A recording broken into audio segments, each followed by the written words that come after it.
Indeed, the Citizen TV Town Hall begins now. We are live from the Greenhouse Mall. My name is Wahiga Mwaura. And of course, what a discussion we have tonight. Now, over the last couple of weeks, private sector has announced a string of layoffs, which have come as a shock to many. And to give you some data from the Kenya National Bureau of Statistics, in addition, of course, to those who are being laid off, KNBS actually report that 5.5 million Kenyans, majority being the youth, below the age of 35, are actually unemployed. When you look at government numbers, when you look at government data in terms of the state of the economy, the estimates they give us is that the economy should grow by the rate of about 6.3% this year. So if the economy is growing, if the economy is resilient, what is causing these job losses, and is the problem deeper than we think? That is the discussion we're having today. And of course, 22422 is our SMS line. The hashtag is Monday Report. We have our panel here on standby to discuss these issues, and an audience with lots of questions about the state of the economy. Let me begin by introducing them to you. Right here immediately next to me, we have Dr. Bitange Ndemo.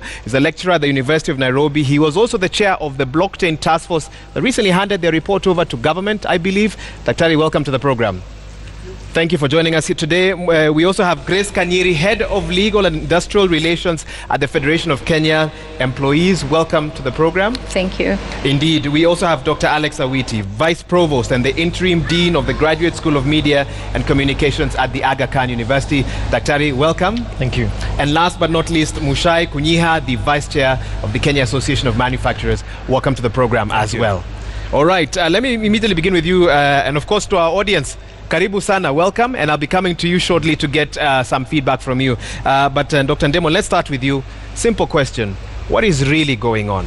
Figures on one hand, layoffs on the other, real estate sector that has seen companies like Housing Finance announcing that they are trying to sell houses worth about 2 billion because of non-performing loans. So many challenges. What does that signal for you?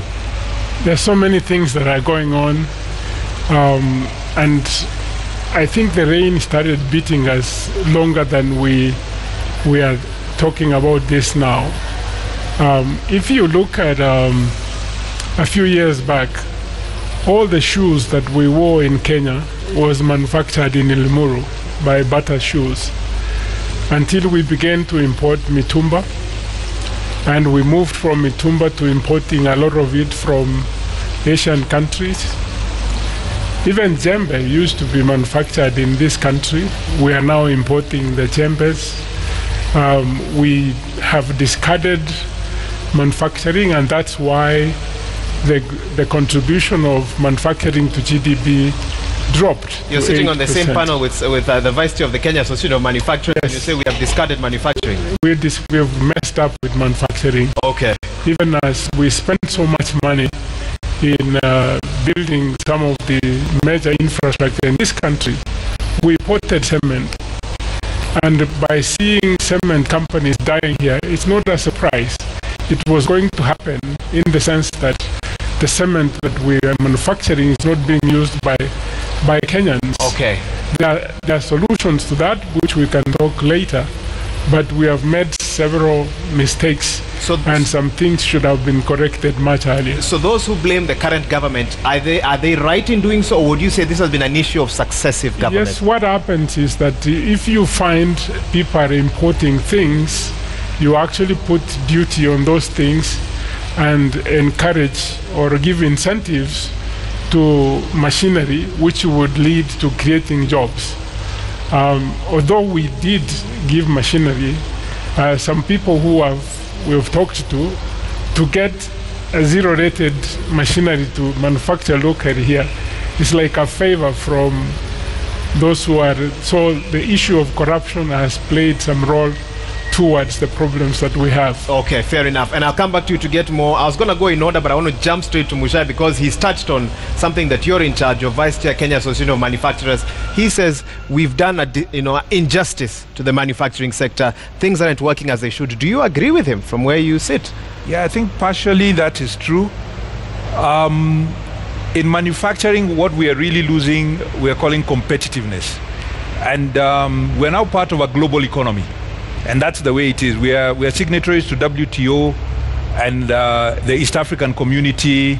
We now have the African Free Trade Area. So we are looking at being able to trade with other countries. So we can't really avoid what some import of some product from other people.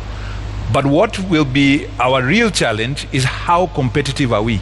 Are we making anything that other people can buy at a price that is acceptable to them?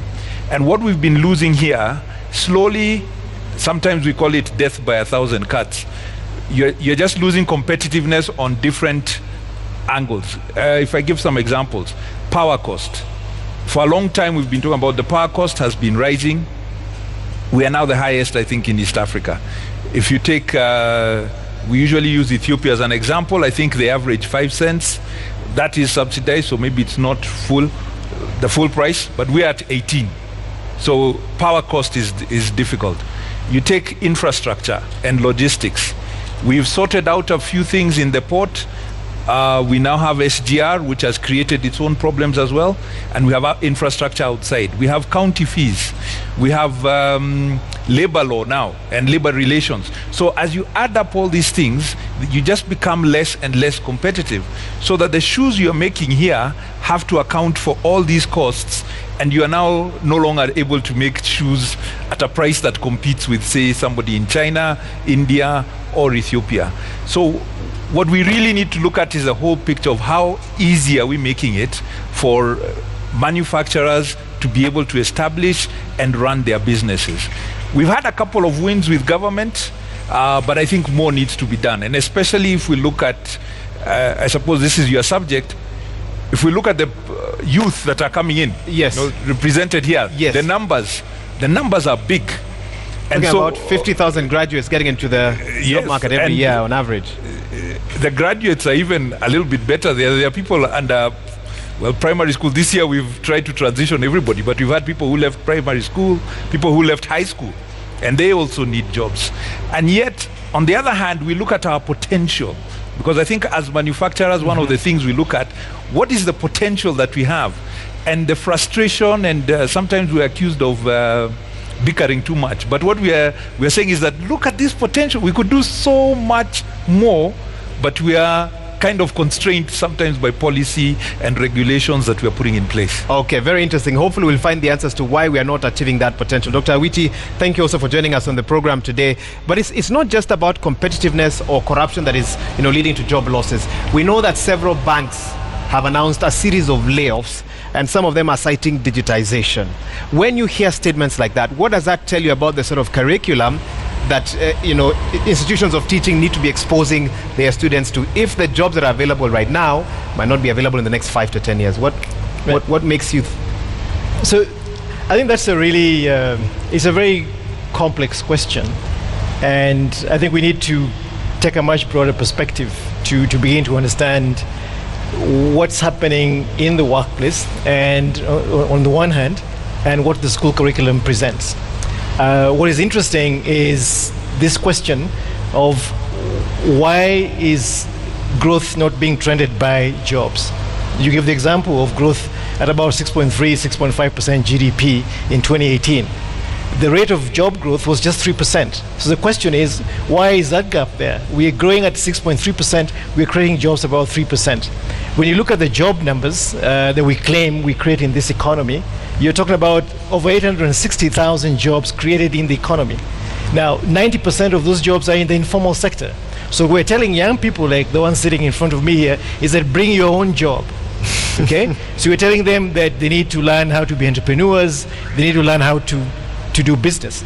Now, I think the biggest problem is that if you look at some of the fastest growing sectors in our economy, they're not exactly the sectors for which we are training. So you look at hospitality, everybody is starting a kiosk and selling some stuff. Transportation is erupting. You look at real estate. Those are some of the growing sectors in the economy. But we're still stuck with subjects that do not relate to the economy. But again, that's not the problem. The problem, as Dr. Bitange has indicated, is the structural flaws in the construction of the channels that drive our economic growth.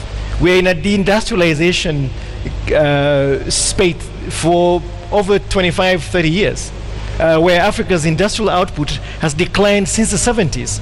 We're doing worse than we did in the 70s, as Bitange talked about, that we manufactured butter shoes, we manufactured ever-ready batteries that we now import from China. We've talked about the contraction in innovation and a lack of efficiency in our production systems. Now, that's where education is supposed to be responding to.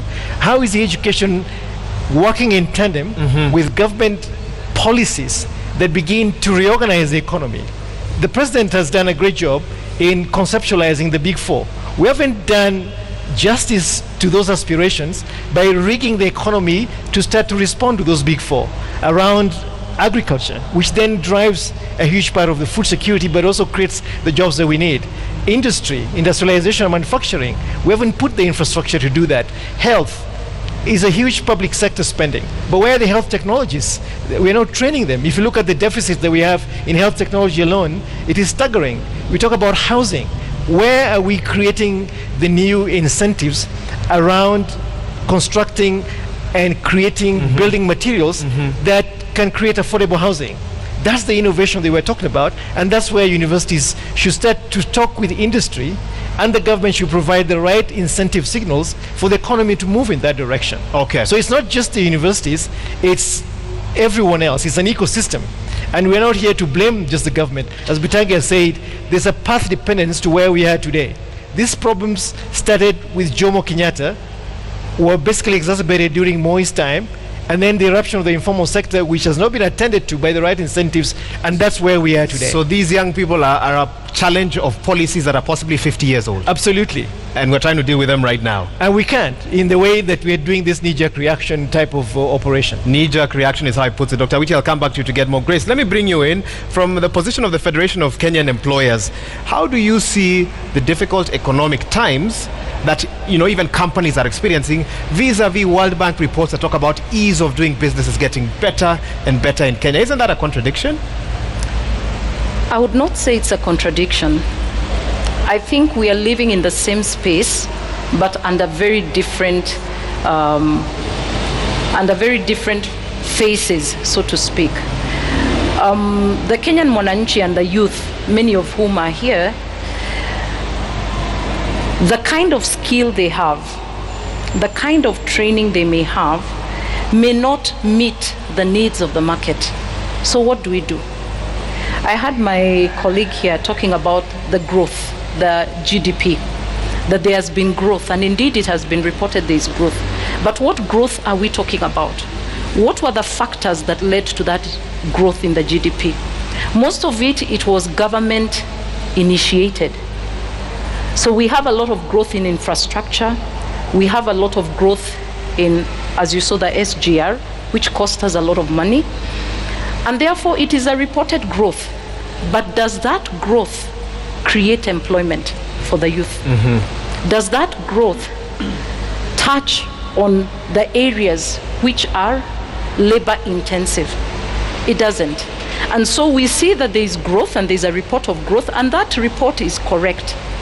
But does it touch on the Kenyan, on the Mwananchi, on the youth in terms of employment? So we must look at growth that is engineered to create employment. We must look at growth that touches on that labor-intensive sectors. So, and I'm sorry for interrupting you. To make this more specific, if the SGR was to be started afresh, for example, yes, rolled out from 2020, yes, how would you advise government to ensure that the benefits of SGR are felt by Kenyan companies and Kenyan laborers in the years to come? What would you tell them to look at? The first thing is that the raw material that is used, like the steel, for example, the concrete, somebody talked about cement, it should come from the Kenyan companies. We should not be importing steel to make our SGR. What happens if capacity hasn't been built? What it means is, and maybe this is important, what it means is that when you find that we are importing steel, we are importing cement, and yet we have our cement companies collapsing, it means that we are not building our capacity, but we are building the capacity and economies of other countries that are importing these raw materials. We already have contracted a foreigner, and I'm saying this with all due respect, to build the SGR. So it's not a local engineering company that is building the SGR. So what happens to you? So we must rethink our strategy and our plan on how we build our infrastructure. Yeah. All right, you have a brief one because I need to bring in the audience. Go ahead, Dr. Ndemu. Two questions. Can you hear me? Yes, we can hear you. Go ahead. Two questions you have asked that I don't want you to go with like that. The question on STR, for example. Our neighbor Ethiopia had a strategic relationship with China, where they said, phase 1, you build, we watch you. Phase 2, you build with our people. Phase 3, we build. And you end up building capacity. At the same time, you use the local resources. We didn't do that. The other question is so that's a missed opportunity right there. The other question was digitization. Digitization is what actually creates economic growth because it improves productivity. You can't afford without digitizing. If you say that digitization has created jobs, has taken off jobs, then in Korea, nobody should be working because they have more intensified use of ICTs than we have. So let's not put blame where it isn't. The mistakes lie around policy, around what she's just stated. If we analyze clearly, we could actually get the solutions instead of moving on to... That's a very interesting point you've raised. For those who feel that digitization will take their jobs, you said in other economies, digitization has actually increased productivity, which has led to more jobs for people. Now, I want to bring in some of our audience members here who have questions for the panel. Very interesting thoughts that each of the panel members have raised, and hopefully at the end we'll get solutions. We had an interesting question from Juma. When I say your name, you feel free to stand so that we can get that question from you. Begin by introducing yourself. Okay, this is Juma John Katimi, University of Nairobi student. My question was lying on technology stuff, but I think Professor got to touch on this about digitization. Just repeat your question briefly. My question was technology is replacing human labor force in the economy market. And now, what are the policies the government now trying to put in place to resolve this problem in the near future so that we curb this problem? It doesn't go any further. You know, we want to resolve this. How do we do it? Now, the measures the government is putting in place and the policies. Yeah. Okay, please note that question. Let's get one from Pius here. He also had a related question. Go ahead. All right, thank you so much. My name is Pius Kimadi, a student of Michigan State University in the US. And my question was, is there an institution or a body that is in charge of research in the foreseeable skills requirements of the country? And if there is such a body, is the data available to the people in charge of the curriculum development in such a way that they are able to use the data to plan the curriculum for the next generations or our academic institutions?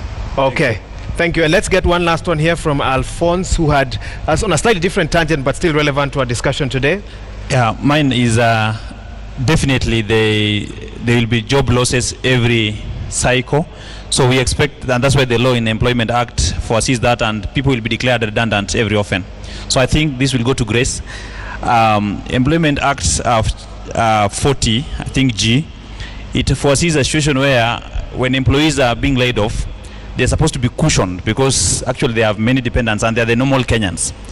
Now, there's an issue of insurance that's supposed to cushion employees when they're declared redundant. As we speak, there is no known employer to me in the entire country who takes insurance cover as prescribed by that law, so that when the employees are declared redundant, they can be cushioned, particularly on the obligations that were directly dependent on their salaries or wage in that regard.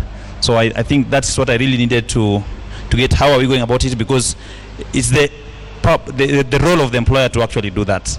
Yeah, but now one more thing is the issue of the issue of our economy is dependent on virtual part of growth, where we are looking at most rich people, most wealth is created in the fiscal and financial markets or money markets, yet the agriculture and manufacturing, which are the only places where we have real jobs creation and wealth creation, we are not focusing on them at all. What exactly are we supposed to do, or are we doing that will help us empower manufacturing and agriculture so that we can have real job creation and real growth of the economy? Thank you, Alphonse, for that. I'll allow my panelists to respond to that.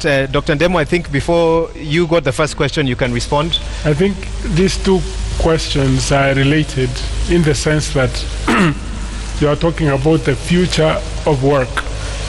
The future of work. We cannot say we manage technology such that it doesn't bring disruptions. Some of the disruptions are good. It makes us more competitive, such that we can compete with the rest of the world. If we said we want jobs that are labor intensive, if the other countries are using digital systems, they will be more competitive. What is changing is not that jobs would change. We have an advantage. The average age of a Kenyan is 19. The average age of a European is 50. They may not be able to do some of these jobs that are required in the ICT sector. We have something called a population dividend, and the government has started through Ajira to get you those jobs here, to do them here. What is required of you is to know that every time you must be continuously upgrading yourself, because in your lifetime you are going to change almost 10 jobs, whereas we may not change 10, we may change like 3, 4, 5 times. So in their generation, you foresee possible 10 there shifts. is something called continuous learning. If you finish your college and sleep that you have a job, you will be laid off. Yes, I know you want to follow up, but let me get him. He's asking a very good question on the future of work. There is something called future of learning, future of work, which go together. The future of learning is that you must constantly update yourself so that you are relevant to any type of job that would be coming. Fair enough. So self-learning. So the onus is on you to make sure that you have a job by being relevant. You don't want the world to be relevant to you. It never works like that. Thank you, Dr. Ndemo. Because we are speaking education matters, let me bring in Dr. Awiti. You've been furiously scribbling there. Care to share with us your thoughts on the same? Yes, so I think Pius asked a very interesting question, which is there any body that, or any group of people who are conducting research to understand the skills that we need for the future? I think at the heart of the question is workforce planning. How do we understand what the country needs, and how do we start to create the basic training and skills development opportunities to respond to that future? But what we seem to be doing is, as I say, we're being very reactive. So it's a question of, let me use this analogy. The tail is wagging the dog. Now the tail is what we're seeing today in terms of the manifestations of the economy. This is an eruption of the service sector. So hospitality, transportation, personal services like salons and all this beauty stuff that we see, basic retail. Now that's sucking up so much energy, and is what's creating the new opportunities that we see today. Now, where does the country want to go? That is the question that we must send to the president and the planners of this economy. Where do we want to be as a country? We keep talking about all these aspirational things like industrialization. We talk about manufacturing. We talk about harnessing our agricultural resources, for instance. But there's so much talk, but very little action. So what we see then is an economy that is on autopilot, that is just going to go where it does. And that's why Grace was asking the question, what is the quality of that growth? Substantively, this 6.5 or 6.3, what exactly is it? And where is the distribution of that growth? And why is it not creating the jobs that we're creating? So we need to step back as a country and ask ourselves, where do we see ourselves in the next 20, 30 years?